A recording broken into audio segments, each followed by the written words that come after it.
দুমড়ে মুচড়ে পড়েনি তো, ভোট চুরি হয়েছে তো। ভোট চুরি যখন হয় দেদার চুরি বলে, ওপেন ব্রড ডে লাইট। কিভাবে? 80 লক্ষ নাম ধোঁয়াশায়। দ্বিতীয় কথা, এমন স্ট্রাইক রেট ভাবুন, নির্বাচন কমিশনই বলতে পারছে না যে বিহারে কত ভোটার, 7,42,00,000 না 7,45,00,000, কত ভোটার তারা নিজেরাই জানে না। অদ্ভুত ব্যাপার। ইলেকশন করছেন কে? Election commission.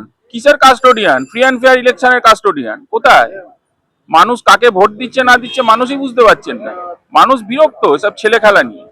ইলেকশন কমিশনটাকে কুক্ষিগত করে এমন স্ট্রাইক রেট করেছে যে এখান থেকে বল মারছে চাঁদে গিয়ে পড়ছে। এটা বিজেপির বিপুল চুরি, ব্যাপক চুরি, হার মানিয়ে দিয়েছে সব চুরিকে।